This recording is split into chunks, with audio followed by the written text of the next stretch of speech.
Seigneur, s'il vous plaît. Amen.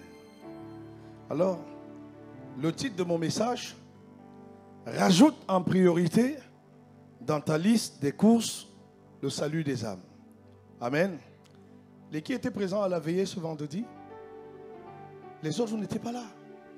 Vous avez manqué une veillée extraordinaire. Amen. Que quelqu'un dise la prochaine fois je serai là. Oh, tu peux le dire avec plus de vie. Amen. La prochaine fois je serai là. Amen. Alors bien aimé, un principe fondamental du royaume de Dieu est que quand Dieu t'a sauvé, quand Dieu t'a racheté, quand Dieu t'a mis à part pour lui, ce n'est jamais pour que tu puisses te contenter de ta propre personne. Ce n'est jamais pour que tu puisses devenir autosuffisant par toi-même. Je n'ai pas entendu ton amen. Dieu sauve les hommes afin que la vie de ceux qu'il a sauvés contribue à sauver d'autres personnes. Amen. Est-ce qu'on peut, la technique, ce serait bien de rattraper, s'assurer que pendant l'enregistrement, on prend vraiment le son. Amen. Amen. Est-ce qu'on peut acclamer le Seigneur? Amen. Dieu te sauve pour que ta vie devienne un instrument pour sauver les autres. Dieu te rachète pour que, au travers de toi, plusieurs aussi soient rachetés à Jésus-Christ. Quelqu'un dit Amen.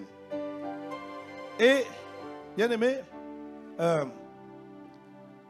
marcher avec Jésus, cheminer avec Jésus, donner sa vie à Jésus, chasser les démons, prier que les malades soient guéris, aller évangéliser, ne suffisent pas toujours pour faire de toi un disciple accompli du Seigneur Jésus.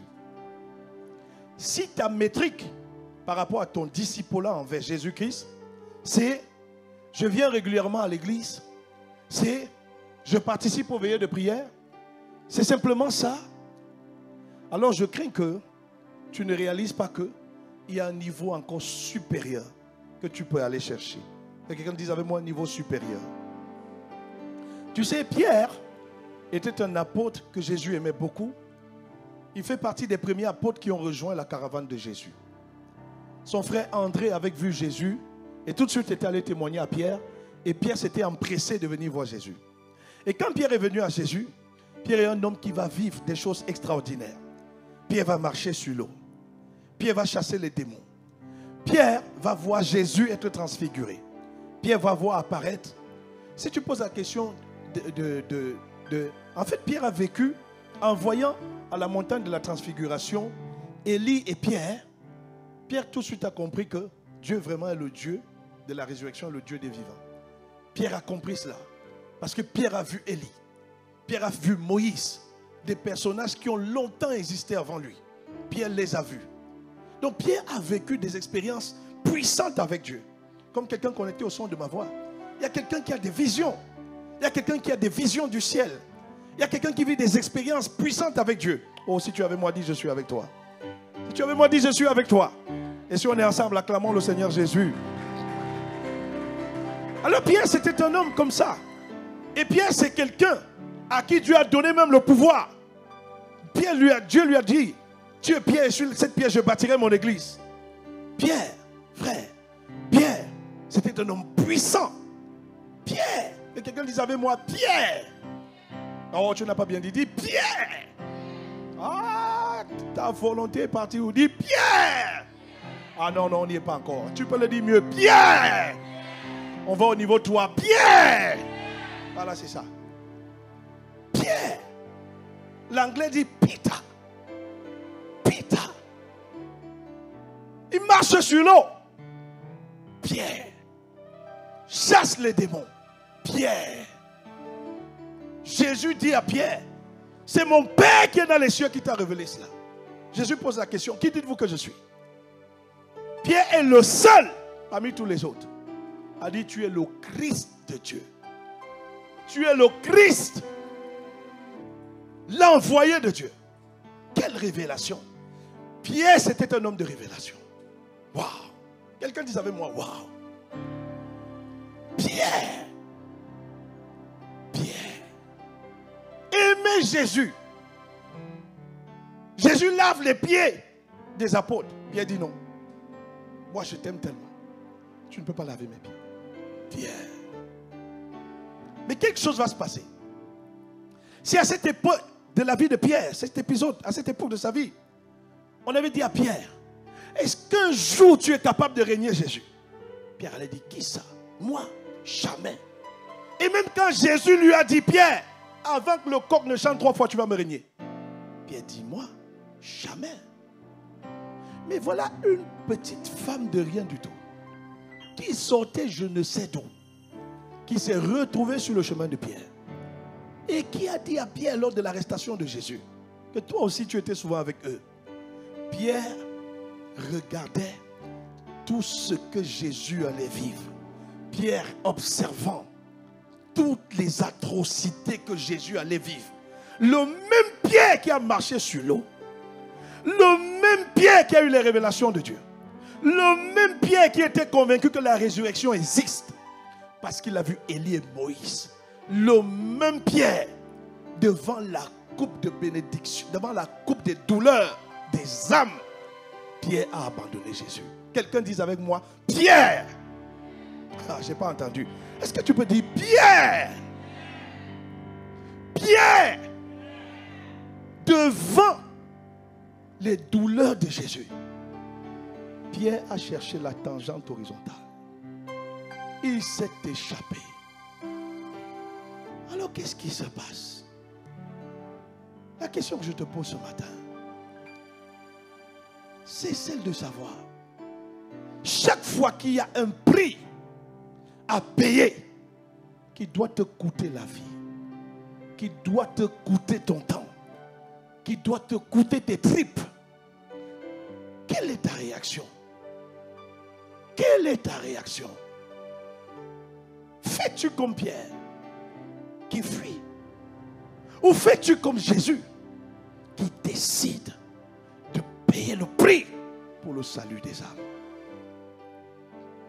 Je suis en train de dire à quelqu'un, Jésus avait envoyé Pierre en mission, 2 par 2.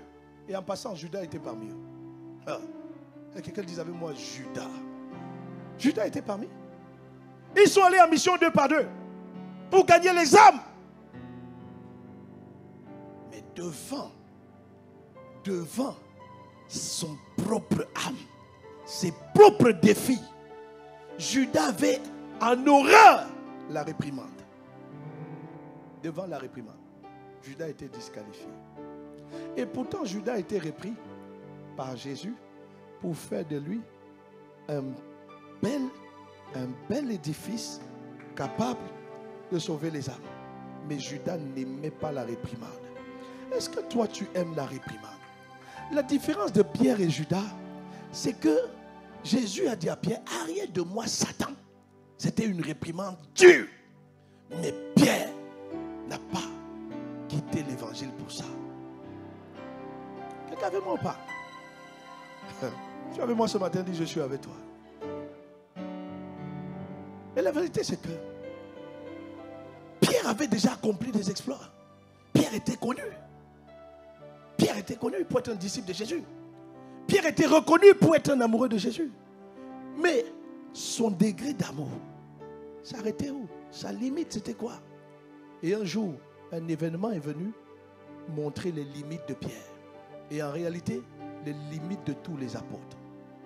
Puisque Jésus s'est retrouvé seul. Il n'était pas là. Et Jésus s'est retrouvé seul pour quel combat? Uniquement pour le combat des âmes. Seul contre l'humanité pour gagner les âmes. Pour le salut des âmes. Pour arracher les âmes en enfer. Pour faire des âmes des citoyens du royaume de Dieu. Et Pierre a compris ce jour-là qu'il n'est pas prêt. Il a beau chasser les démons. Il a beau prêcher l'évangile. Il a beau guérir les malades. Il a beau faire beaucoup de choses. Mais le prix à payer pour les âmes, Pierre a compris qu'il n'y était pas. En Jean 21, verset 17, Jésus a une conversation intime avec Pierre. Où, tête à tête, face à face, Jésus va lui poser la question. Pierre, est-ce que tu m'aimes? Jésus va lui poser cette question 3 fois. Ça semble bizarre. Ça semble hors contexte cette question de Jésus. Mais cela a tout un sens. Parce que Jésus est en train de faire comprendre à Pierre que, en fait, Pierre, je sais que tu m'aimes, mais l'amour que tu as pour moi n'est pas au maximum. L'amour que tu as pour moi n'est pas à son apogée. Tant que tu n'es pas capable de perdre mes brebis, ça veut dire de donner ta vie pour le salut des âmes. Tant que tu n'es pas capable de transpirer, de te sacrifier pour le salut des âmes, Pierre, tu ne peux pas dire que tu m'aimes. Quelqu'un me suit ou pas? Et ce jour-là, et il lui répondit, Seigneur, tu sais toutes choses. Tu sais que je t'aime. Jésus lui dit, paie mes brebis. Autrement dit, l'amour de Dieu, quand tu dis j'aime Dieu, Dieu te posera la question, qu'est-ce que tu fais de mes brebis? Qu'est-ce que tu fais des âmes? Tu as beau faire beaucoup de choses. Tu as beau même prier pour les malades. C'est bien. Tu as beau contribuer pour le déploiement du royaume. C'est bien. Mais est-ce que tu contribues à la hauteur, à la dimension à laquelle Dieu t'attend, maximale à laquelle Dieu t'attend pour le salut des âmes? Combien de fois as-tu jeûné pour une âme pour que X ou Y se convertisse? Combien de fois tu l'as fait? Combien de fois tu as renoncé à ton emploi de temps chargé pour dire ce temps, je le mets à part pour les âmes? Combien de fois tu étais au dos du mur et tu as dit, pour les âmes, je me lèverai et j'irai. L'amour de Dieu, frères et sœurs, quand nous disons que nous aimons Dieu, Dieu va toujours nous demander, où sont les âmes qui prouvent que tu m'aimes? Où sont les âmes que tu as pris soin? Tu as dit, je vais à l'église tous les dimanches. Ce n'est pas mauvais, c'est bien. Mais combien d'âmes tu ramènes à l'église? Tu vas dire, j'ai fait ceci, j'ai fait cela. Ce n'est pas mauvais. Mais quelles sont les âmes? Quels sont tes trophées? Où sont tes trophées? Et c'est ça que Jésus dit à Pierre.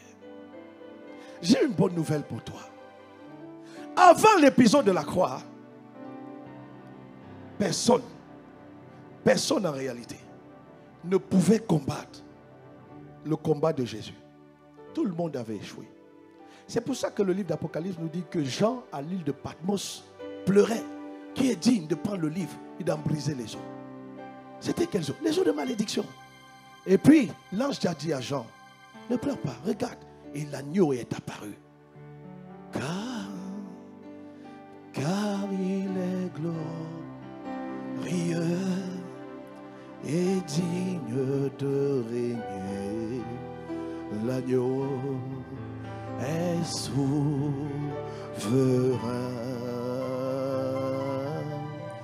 Nous élevons nos voix pour l'adorer.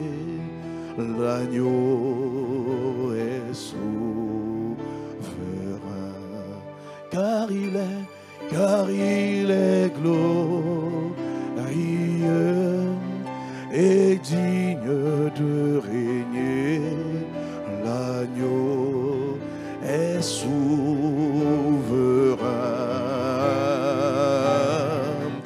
Nous élevons nos voix pour l'adorer. L'agneau est souverain. Wow. Le jour où je partirai de la terre, c'est ce chant qui m'accompagnera. Ne t'inquiète pas, ça arrivera dans au moins 50 ans. Dis amen et je continue, amen. C'est puissant ce que l'agneau a fait. Personne ne pouvait faire ce que Jésus a fait. C'est pour ça que Jésus n'a pas blâmé Pierre. Mais à partir du moment où Jésus a gagné la bataille ultime du salut des âmes, la croix de Jésus, la mort de Jésus à la croix et sa résurrection, bien aimé, ça signifie désormais que là où Pierre était incapable d'être passionné à vie pour les âmes, il est désormais capable. Avant la croix de Jésus, Bien que Jésus l'ait envoyé en mission, Jésus n'a pas dit à Pierre, paie mes brebis. Mais maintenant que Jésus sait que ce qui pouvait faire fuir Pierre, ce qui pouvait terroriser Pierre, je l'ai moi-même, Jésus le Christ, terrassé. Je l'ai vaincu et je l'ai découpé en 1000 morceaux. Maintenant, je donne à Pierre la capacité de paître mes brebis. Ça veut dire que Pierre désormais est capable, quelle que soit l'adversité, quelle que soit l'opposition, quelles que soient les ténèbres, Pierre est capable de ne plus fuir et de payer de sa vie pour gagner les âmes. Et la bonne nouvelle, c'est que Jésus ne l'a pas fait que pour Pierre. Non, en Jean 17, Jésus a prié pour Pierre et pour les apôtres, mais aussi il a prié pour tous ceux et celles qui croiront à la prière des apôtres, c'est-à-dire à toi et à moi. En fait, ce verset est en train de te dire, à la place de Pierre, tu dois mettre ton nom. Jésus est en train de te dire, Narcisse, désormais, j'ai remporté un prix et je te donne la capacité de marcher sur ma victoire. En ce qui concerne les âmes, il n'y a plus rien qui pourra t'effrayer. Il n'y a plus rien qui pourra te faire peur. Il n'y a plus rien qui pourra te disqualifier. Est-ce que quelqu'un comprend ce que Jésus a fait? Oh bien-aimé, si tu comprends, acclame le Seigneur. Tu vas comprendre pourquoi nous disons l'agneau est souverain. L'agneau, Charabos, est souverain. Car il est. Oh, chante avec moi, chante avec moi. Zarosa, el librahente te brocototo bahaza. L'agneau de Dieu est souverain. Il est majestueux. Aïe, aïe, aïe, aïe. Il nous a mis en position d'aimer et de donner nos vies pour les âmes. Il n'y a plus rien qui peut nous dépasser. Il n'y a plus rien qui peut nous apprivoiser. Il n'y a plus rien qui peut nous limiter. L'agneau est souverain. Oh, acclame le Seigneur Jésus. Bien-aimé, désormais, depuis que Jésus est mort et ressuscité, depuis sa résurrection, tout homme qui croit à Jésus, c'est un leurre. Chaque fois que tu dis, je n'arrive pas à prier pour les âmes. Chaque fois que tu dis, je n'arrive pas à faire ceci, je n'arrive pas à évangéliser, je n'arrive pas à parler de Jésus. C'est un mensonge de l'enfer. Tu es capable. Dis avec moi, je suis capable. Il faut que tu le comprennes. Avant la croix, tu n'étais pas capable. Mais après la croix, frère, tu es capable. Regarde la vie de Pierre avant et après la croix. Après la croix, là où Pierre fuyait, Pierre est présent là. Ils sont à Jérusalem. Le Saint-Esprit vient sur eux le jour de la Pentecôte. Et tout le monde, ils ont bu le vin. Pierre, qui avait fui, Pierre prend la parole devant tout le monde. Il commence à parler. Et la Bible dit ce jour-là, 3000 personnes se sont converties. Pierre, le fuyeur, est devenu le courageux. Pierre a compris qu'il était capable de payer un prix au-dessus pour les âmes. Pierre respire pour les âmes. Pierre vit pour les âmes. Pierre marche, monte, descend, va à gauche, va à droite pour les âmes. Ce jour-là à Jérusalem, il y avait les pharisiens qui menaçaient de les égorger.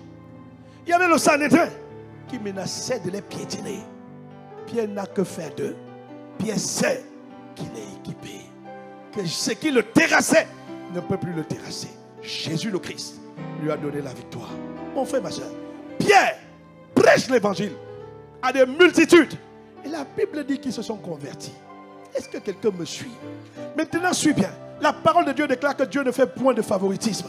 Il y a quelqu'un ici connecté au son de ma voix. Les mêmes dessins de Pierre sont ton partage et mon partage. La question c'est, est-ce que tu prends conscience que tu es capable de payer le prix pour les âmes plus que ce que tu le fais aujourd'hui? Est-ce que tu réalises que cette capacité t'a été transmise par Jésus le Christ? Et toute voix, toute pensée qui vient te dire, chut, tais-toi, si tu fais ça, tu vas voir ce qui va t'arriver. C'est un mensonge de l'enfer. J'ai pas entendu. J'ai pas entendu. Un amen comme le tonnerre.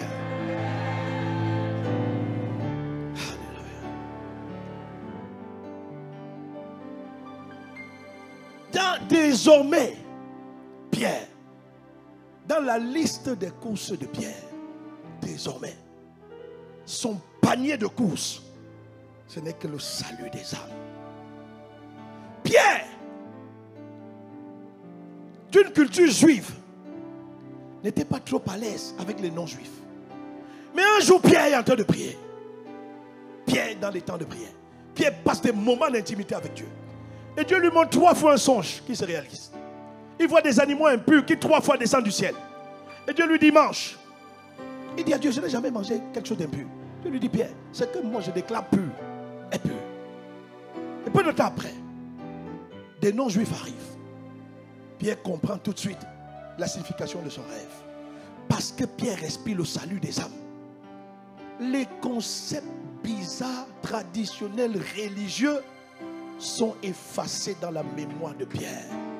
Pierre sait qu'il doit aller chez Corneille pour sauver les âmes.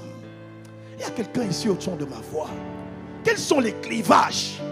Quels sont les scripts qu'il y a en toi qui t'empêchent d'aller gagner les âmes? Quels sont les systèmes de pensée qui résistent en toi et qui t'amènent à te contenter de toi-même et qui t'amènent à vivre de toi-même? Si tu n'avais pas réalisé, je suis venu te dire de la part de mon grand frère, Jésus le Christ, que désormais tu es capable d'aller prêcher aux âmes et que les âmes soient ton sujet de prière principal. Donne-moi un amen comme le tonnerre. Je dis que cette capacité, Dieu te l'a donnée au nom de Jésus.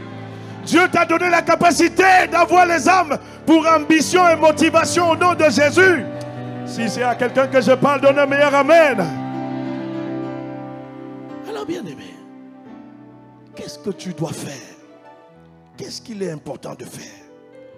Il faut que, à partir du moment où tu réalises que tout ce qui pouvait t'intimider, intimidation, découragement, quand tu vas à l'évangélisation, tu vas voir des gens qui vont dire non, non, non, non, non, non. Que cela ne te décourage pas. Quand tu vois des gens qui sont fades, l'astuce du diable derrière ça, c'est de te décourager. C'est de te dire lâche prise. Alors une des premières choses que toi et moi devons faire, corriger et ajuster, c'est que tous les jours que Dieu a créés, nous devons prier pour les âmes. Tous les jours, dans ta liste de courses, tu dois mettre la prière pour les âmes. Tout à l'heure, ce matin, mon grand frère m'a appelé. Il me dit, Narcisse, je suis malade. Prie pour moi, je ne vais pas bien. Et là, une question m'est venue à moi. Si mon grand frère quitte la terre, où ira-t-il? Sera-t-il sauvé ou pas? Alors j'aimerais que tu te poses cette question. Tes frères biologiques, tes parents, ta famille biologique, est-ce qu'ils sont sauvés? Est-ce qu'ils sont sauvés? Est-ce qu'ils sont sauvés? Ce n'est pas la peine de philosopher ou d'épiloguer. La seule véracité en ce qui concerne le salut, c'est est-ce qu'il a accepté Jésus, oui ou non? Ça ne sert à rien de réfléchir. Non, il part à l'église. Non, il vient souvent à l'église. Non, souvent il fait les prières. Ce n'est pas ça. Sois objectif et non subjectif. Est-ce que tes parents biologiques sont sauvés? Est-ce qu'ils sont sauvés? Est-ce que ton mari est sauvé? Est-ce que tes enfants... Écoute-moi. Tous parents d'enfants ici, c'est pas... Amener les enfants Impact Junior, c'est une bande de païens. Ils ne sont pas convertis. L'ensemble des gamins d'Impact Junior, c'est des païens. Tu dois prier pour eux. C'est des païens. À la maison, nous avons des païens qu'on essaye de rapprocher de Dieu. Mais nous devons prier jusqu'au jour où eux-mêmes fassent la prière du salut. Là, nous aurons dit oui. Ils ont fait un pas significatif. Et ça, il faut prier tous les jours. Père, je demande le salut de mes enfants. Je demande le salut de mes frères. Je demande le salut de ma famille. Tu as dit, crois au Seigneur Jésus. Tu seras sauvé, toi et ta famille. Je demande le salut. Je demande la conversion. J'ai discuté avec un musulman hier. Il me dit, il s'appelle Abdel. Il me dit que si, dans le Coran, il me dit, ils ont beaucoup d'anecdotes dans le Coran. m'a raconté l'histoire d'une femme qui était pieuse toute sa vie. La piété ne te sauvera pas. La piété ne sauve pas. C'est Jésus qui sauve. C'est Jésus dans ton cœur comme Seigneur et Sauveur qui sauve. La piété, c'est une bonne moralité. Et tout est basé sur les actes. Mais attention, la Bible nous dit la foi sans les œuvres est vaine. Je dis qu'il faut prier pour les âmes. Il faut prier pour ton mari. Prie pour ta femme, prie pour tes enfants, prie pour tes frères. Miséricorde. Le combat pour les âmes est âpre. Et Abdel me dit, en fait, cette femme était pieuse, mais à la fin de sa vie, elle a enfermé un chat et tout et consort. Et puis, le chat, 2-3 jours après, il est mort. Le Coran dit qu'elle est allée en enfer. J'ai dit que ça m'a fait mal. Je me suis rendu compte, il faut prier pour tous ces musulmans-là. Il faut prier pour eux. Parce qu'ils sont... C'est miséricorde. Il faut prier. C'est la révélation de la parole qui éclaire et qui donne de l'intelligence. Il faut que l'église se mette là et prie, prie, prie, prie. Seigneur, éclaire-les, libère-les, délivre-les. Si tu ne pries pas, il n'y a rien qui se passe. La vie de l'homme se joue dans le monde spirituel et non dans le monde physique. Le destin se joue dans le monde spirituel et non dans le monde physique. Même ceux qui viennent à l'église, il y a des gens connectés au son de ma voix, mais qui vivent dans le péché. Il y a différents types de péchés. Le péché de la chair, l'infidélité, l'adultère, la fornication, la masturbation, le mensonge, le vol. Il y a les péchés de l'âme. La colère, l'irritation, l'amertume, ça peut t'amener en enfer. La jalousie, ça peut t'amener en enfer. Mais il y a des chrétiens qui sont piégés par ça. Si on ne prie pas pour eux, c'est chaud. Écoute-moi. Je te dis la vérité. Quand le livre de Proverbes dit veille sur ton cœur, il parle de la dimension de l'âme. Tu passes ton temps à te fâcher. Frère, tu es en train de favoriser un attroupement de démons dans ta vie. Moïse n'a pas vu la terre promise parce que Moïse ne savait pas contrôler sa colère. C'est pour ça que la maîtrise de soi. Frère, je te dis la vérité. Judas a perdu le salut. Pourtant, il a accepté Jésus. Parce qu'il n'aimait pas la réprimande. Et il y a plein de chrétiens qui sont comme ça. On ne peut pas vous reprendre. On ne peut pas te dire tu as mal fait. Tu te fâches. Tu boudes. Tu attaches ta face. Tu es en train de dessiner l'enfer à côté de ta porte. Et tu me suis dit, je te suis. Tu me suis dit, je te suis. Tu joues avec le péché. Fornication, tu joues avec. La pornographie, tu joues avec. Mais église, avant de les sensibiliser, nos frères faibles là, nous devons prier pour eux. Il faut prier. Je te l'ai dit la dernière fois. Quelqu'un que tu vois instable dans la foi, le diable, Satan, est en train de travailler dans sa vie. Lui-même, il ne sait pas. Et comme Satan est fort, Satan s'est déplacé le point de concentration, l'épicentre du combat. C'est un malicieux, c'est un malin. Il va déporter une figure physique. Il va dire ton problème c'est cette personne. Ce n'est pas lui ton problème. La Bible dit nous n'avons pas à lutter contre la chair et le sang, mais contre les dénominations, les principautés, les esprits méchants qui sont dans les lieux célestes et terrestres. Ton voisin, ton prochain n'est jamais la source de tes problèmes. Prie pour lui. Je n'ai pas entendu toi-même. Beaucoup de chrétiens dans l'église ne sont pas affermis. La preuve, mettez les temps de prière. Mettez les veilleux de prière. Mettez l'évangélisation. 20 personnes, 30 personnes, 50 personnes. Ils ne sont pas affermis. Ils ne sont pas affermis. Mais si les 20 qui viennent n'ont pas compris que leur mission c'est tous les jours prier pour que tout le monde soit affermi. Prier pour l'affermissement des autres. Je vous dis. Il y a des prières qu'il faut faire déjà pour ceux qui sont là. Et aussi prier maintenant pour ceux qui sont à l'extérieur. Et ça doit être tous les jours. Et ce qui peut t'aider, regarde l'histoire de Lazare et l'homme riche. Deux voisins. Un était nanti, l'autre vivant de pauvreté et de misère. Mais il avait le salut. Il avait le salut. Subitement, L'homme riche devient le meilleur évangéliste de l'enfer. Mais c'est trop tard. C'est un enfer qui se souvient qu'il a des frères et sœurs qui doivent être sauvés. Frère, pendant que tu es vivant, c'est maintenant tes frères, tes sœurs, ils sont sauvés. Jusqu'à quand tu vas avoir peur de ce que ta famille va se séparer de toi? Si tu ne fais rien, en fait, c'est toi qui seras séparé de. Tu seras au ciel, ils seront en enfer. Donc ça ne sert à rien. Il dit non, vraiment, si je leur prêche l'évangile, ils vont prendre la distance avec moi, ils vont m'isoler, ils vont me mettre en quarantaine. Frère, il y a des combats. Désormais que Jésus a gagné cette victoire-là, tu es capable de prier pour eux et de supporter les mises en quarantaine, les isolations. Que cela soit ton partage au nom souverain de Jésus-Christ. Au nom souverain de Jésus. Désormais là, toi, tu es capable. Je te dis, tu ne le savais pas. Mais tu es capable.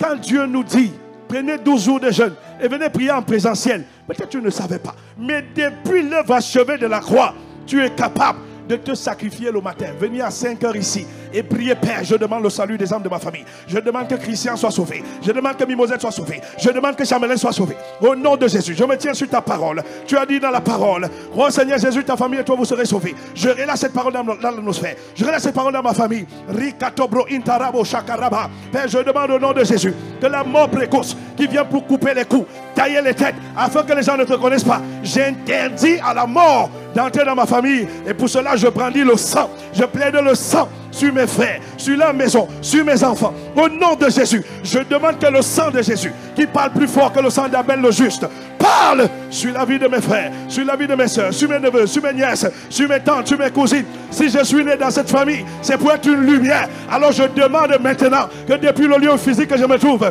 parce que dans le monde spirituel, on ne peut pas me limiter. Je demande que ma lumière aille maintenant, aille maintenant, aille maintenant dans ma famille et les éclairs, et les éclairs, et les éclairs. Bien-aimé, you should pray. Tu dois prier. Et parfois quand tu restes chez toi, au lieu de prier, tu ronfles. Et la Bible dit que c'est quand il dormait que le diable est venu s'aimer l'ivraie. Sous-entendu, les ténèbres. Voilà pourquoi Dieu parfois, pour t'amener à passer à une dimension d'intercession supérieure, depuis que Jésus le Christ a payé le prix, m'a dit quitte de ton lit, viens ici en présentiel, viens intercéder. Parce que ce que tu n'as même pas discerné, c'est qu'il y a des lieux qui sont des autels. Et l'église est un autel puissant. L'église est un autel puissant. Lorsque Salomon a été visité par Dieu, c'était sur un autel. Et là, Dieu a regardé. Dieu a dit chaque fois que les enfants d'Israël me prieront et tourneront les regards vers ce lieu, je serai là. Je les visiterai, je les transformerai. Est-ce que quelqu'un comprend? Tu dois discerner. Ta maison est un lieu de prière. Mais bien aimé, la cité royale, c'est un hôtel qui parle puissamment pour les chrétiens de la francophonie. Le palais de gloire à Dijon, c'est un hôtel qui parle pour les amis, pour les âmes dans la Bourgogne. Est-ce que tu comprends ça? Quand Dieu nous dit de venir prier ici, Dieu sait qu'un hôtel puissant a été bâti. Et le monde spirituel, c'est la guerre des hôtels. Hôtel contre hôtel. Quand tu te tiens ici en ce lieu, qu'est-ce qui est arrivé à Jacob? Jacob a dit, ce lieu est redoutable. Parce que bizarrement, en ce lieu, le ciel était ouvert. Et la Bible dit que Jacob voyait les anges. Et Jacob a dit, ce lieu est redoutable. Certainement, l'Éternel est en ce lieu. Bien aimé, il en est ainsi du palais de gloire. Ce n'est pas pour perturber ton sommeil. Ce n'est pas pour perturber ta vie que Dieu te dit de te sacrifier et de venir à l'autel du palais de gloire pour élever la voix en faveur de ta famille et en faveur des âmes de la Bourgogne. Que désormais on te trouve parmi ceux qui chauffent l'autel de Dieu en Bourgogne-Franche-Comté au nom de Jésus. Oh, donne-moi un amen comme le tonnerre. J'ai dit un amen comme le tonnerre. Miséricorde. Ecclésiaste 8, verset 8. Personne n'est maître de son souffle de vie. Personne ne peut le retenir. Personne n'a de pouvoir le jour de sa mort. Il n'y a pas de trêve dans la lutte pour survivre. Je m'arrête là. Le combat pour les âmes ne connaît pas de pause. Oh Satan, attends, je me repose un peu. Oh, je viens de finir 12 jours de jeûne. Vraiment, Satan, laisse-moi un peu me reposer. No way. Dis avec moi, no way. Oh, dis avec plus de vie, no way. Je te rappelle que moi, j'ai prié ici 4 heures de temps samedi. Pas de vendredi à samedi. J'étais à l'évangélisation. Nous avons reçu les stars. La nuit, le Seigneur a dû enfanter ce message. Je prêche 2 cultes. Donc quand tu dois dire no way, est-ce que tu peux dire no way comme le tonnerre? Voilà. C'est ça. Acclame Jésus le Christ. Prie pour les âmes tous les jours. Prie de manière individuelle et aussi de manière corporative. Jeudi prochain commenceront les 24 heures pour sécuriser le mois de juillet. Tu seras où? Désormais, retiens que tu as la capacité d'être là. Le travail ne t'empêchera plus d'être là. La fatigue ne t'empêchera plus d'être là. Oh, donne un amen comme le tonnerre. Alors, bien-aimé, pour encore finir sur ce point, Colossiens 4,12 nous dit que Epaphras combattait pour que les personnes deviennent des adultes dans la foi, prêts à accomplir pleinement la volonté de Dieu. Epaphras avait compris que être à l'église ne signifie pas être affermi. Epaphras priait pour que les chrétiens soient affermis. C'était son combat. Donc toi qui es déjà affermi, tu dois prier que les autres soient affermis. Que cela soit ton partage au nom de Jésus. Un autre point important, quand tu dois rajouter à ta liste des courses, le salut des âmes, c'est que tu dois parler de Jésus autour de toi. Tu ne dois plus avoir honte. Beaucoup de chrétiens ont honte. Ça, c'était avant la croix. Ça, c'était avant la victoire de Jésus. Tu pouvais te permettre d'avoir honte. Mais depuis que Jésus le Christ a gagné la victoire, il a vaincu la honte à la croix. Je dis que Jésus a vaincu la honte dans ta vie au nom de Jésus. Dis Amen. Chaque fois que tu vas faire tes courses, je te donne une illustration. Quand nous allons faire nos courses dans les supermarchés, ce qui se passe, c'est que l'argent que nous dépensons là-bas pour prendre des produits, nous dépensons plus que le prix de fabrication, le coût, les charges du produit. En d'autres termes, en même temps que je fais mes courses, en même temps je contribue à renforcer, à consolider, à augmenter le chiffre d'affaires de l'établissement où je fais mes courses. Tu avais moi dit je suis avec toi. Et tu avais moi dit je suis avec toi. Chaque fois que je vais à Aldi, à Lidl, à Auchan, peu importe le supermarché, peu importe la boutique où vous allez, à Zara, à H&M, peu importe où vous allez, chaque fois que vous faites des courses, quand vous dépensez 1 euro, 10 euros, 100 euros, dans ce que vous avez donné, il y a ce qu'on appelle la marge de cet établissement.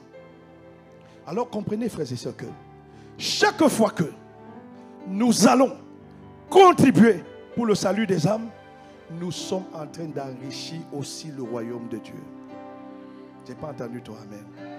Chaque fois que je vais parler de Jésus autour de moi, ou aussi même que je prie pour les âmes, je suis en train de consolider, d'augmenter le chiffre d'âmes sauvées dans les cieux. Amen. Amen. Et Dieu m'a dit quelque chose. C'est important que vous compreniez. Parce que notre génération est une génération qui doit travailler et c'est la volonté de Dieu. La volonté de Dieu, c'est que tu travailles. C'est ça la volonté de Dieu. Ce n'est pas mauvais de travailler. Ce n'est pas mauvais d'étudier. Mais vous allez comprendre une chose. C'est qu'avec Dieu, il y a des principes et des lois et des règles. J'ai besoin de mes 3 sisters ici. La troisième sister, hein? Sister Nina, where are you? Sister Nina. Ok. Est-ce qu'on peut acclamer le Seigneur? Voici une association. Votre nom, votre société, c'était quoi encore? Hein? Hein? Hein? Sister for Christ? Hein? Sister for Christ, please come. We are waiting for you. Ok. Ils ont créé une société. Non, vous n'êtes même plus Sister for Christ. Sister for Money. Hein? Bon, si tu ne veux pas, tu pars. Amen. Ça, c'est l'association, ça, c'est la société Sister for Money. Elles ont une entreprise et elles font de l'argent. Amen.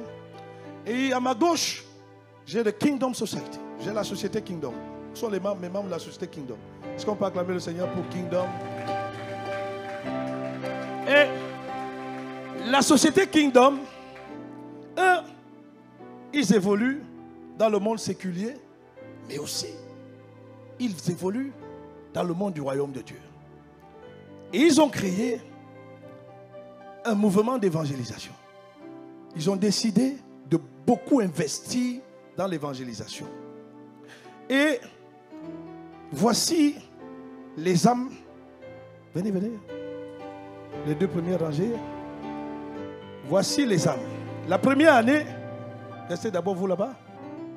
La première année, ils ont gagné 2 âmes à Christ.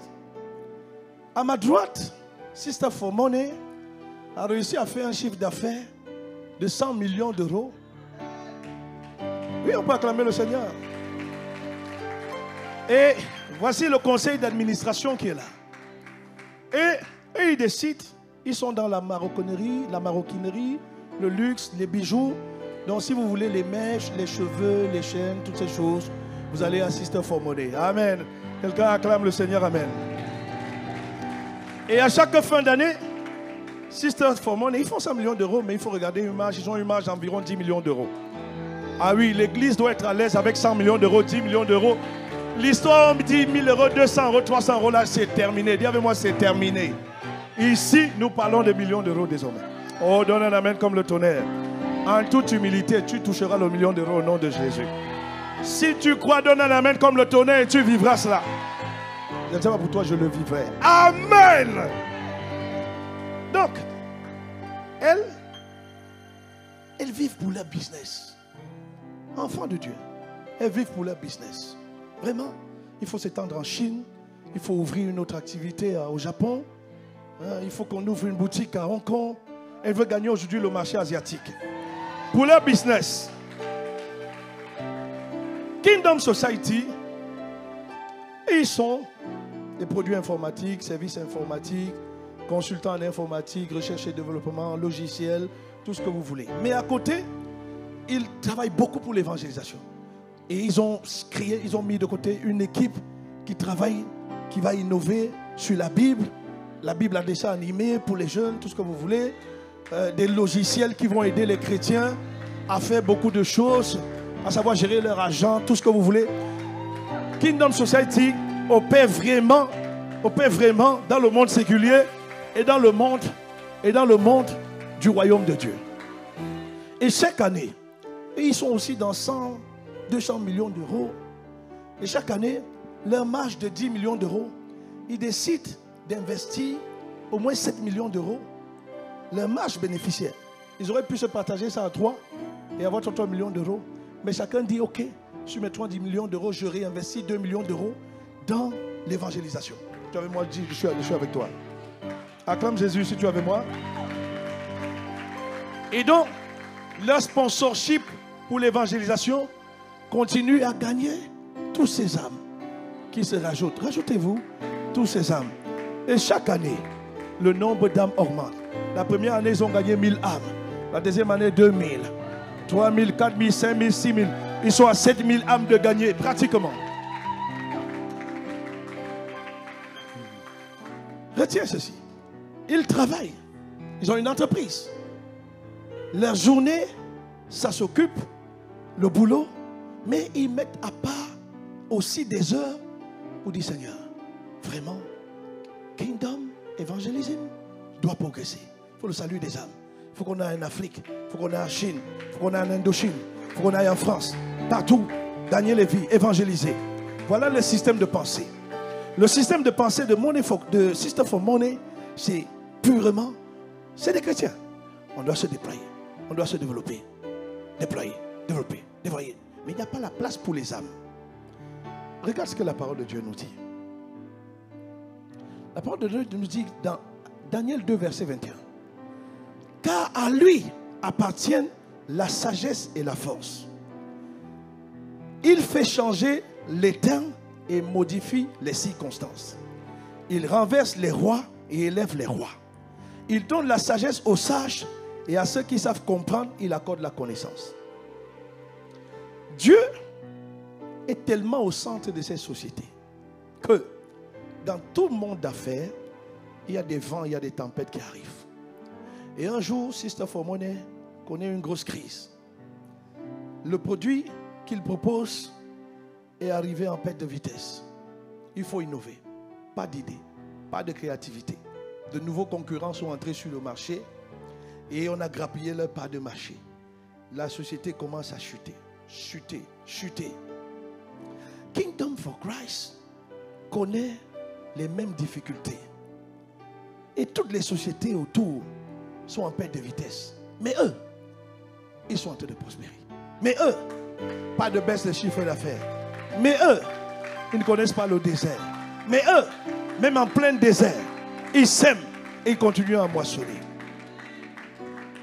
Écoute-moi bien. Au temps de Jérémie le prophète, les Israélites étaient déportés. Ils se retrouvaient à Babylone partout. D'autres avaient fui, ils étaient allés en Égypte et tout. Et le pays était en guerre, en feu et en sac. Dieu dit à Jérémie, Jérémie, lève-toi. Tu vois le terrain qu'il y a là-bas? Là où il y a la guerre là? Jérémie dit oui. Dieu lui dit, va acheter ce terrain. Fais des lettres, tout. Tu achètes, tu tamponnes, ce terrain te revient. En pleine guerre, en pleine crise. Isaac, dans un pays, à Guérar, le désert frappe, tout le monde fuit, va en Égypte. Dieu dit à Isaac, ne bouge pas, reste là. La Bible dit cette année-là, Isaac s'aima et récolta au centuple. Parce qu'il est le maître des temps, parce qu'il est le maître des circonstances. Et eux, ils l'ont mis gracieusement au centre de leur stratégie. Leur stratégie repose uniquement sur les âmes. Dieu prend plaisir. Comme il est le maître des temps et des circonstances, lorsque le milieu des affaires, ça tourne dans tous les sens, ça baisse, la courbe baisse, les revenus baissent, tout baisse, Dieu les inspire. Il leur donne une sagesse, une créativité, une connaissance hors du commun. Et bizarrement, pendant cette période, ils sont en train de monter. C'est quand tout le monde crie crise, crise, crise, qu'ils crient abondance, abondance, abondance. Est-ce que quelqu'un suit? Et il nous dit, à Matthieu 6, fin, que nous lirons tout à l'heure pour les dîmes et offrandes. Le Seigneur dit, amassez-vous plutôt des trésors dans le ciel, où il n'y a ni rouille, ni mille qui rongent, ni cambrioleurs qui percent les murs pour voler. Parce que ce que tu ne sais pas souvent, c'est que dans le monde des affaires, quand on vient te dire la force et la puissance des spéculations, quand on vient te dire que les choses sont en train d'aller mal, que les choses sont en perte de vitesse, il y a toujours un groupe de petits bandits qui se tiennent quelque part, qui activent des leviers pour amener la faillite, pour amener la pauvreté, pour amener la misère. Mais comme Dieu n'est pas dans cette affaire, tu n'es pas protégé, tu n'es pas gardé. Les affaires ne sont pas protégées. Et qu'est-ce qui arrive? Faillite, dépôt de bilan. Mais quand Dieu est là, le maître des temps, circonstances, et que tu as investi au ciel, comment on investit au ciel? On prie pour les âmes, on parle des âmes autour de soi, on sponsorise les âmes avec ses finances, avec ses ressources, avec son don. Quand tu investis au ciel, Dieu bénit ton travail séculier, parce que tu as prouvé à Dieu que tu aimais les âmes, que tu étais passionné des âmes. Oh bien-aimé, si tu as compris, acclame le Seigneur. Merci, que Dieu vous bénisse. Wow. Alors je conclus en te disant, le groupe de louanges va nous rejoindre. Que vas-tu faire désormais? Est-ce que c'est un message en plus ou que c'est le message qu'il te fallait pour que plus jamais, tu ne penses plus qu'à toi-même? Désormais, Jésus t'a rendu capable de payer un prix que tu ne soupçonnais même pas, insoupçonnable pour les âmes. Désormais, tu es capable. Tu es capable d'aller évangéliser. Tu es capable de prier pour le salut des membres de ta famille. Tu es capable. Tu es capable. Désormais, tu es capable de donner de tes finances, de donner de ton temps, de donner de ton intelligence, de donner de ta sagesse pour le salut des âmes. Désormais, tu es capable. Alors que feras-tu? Incline la tête avec moi. Tu peux naître de nouveau, tu peux tout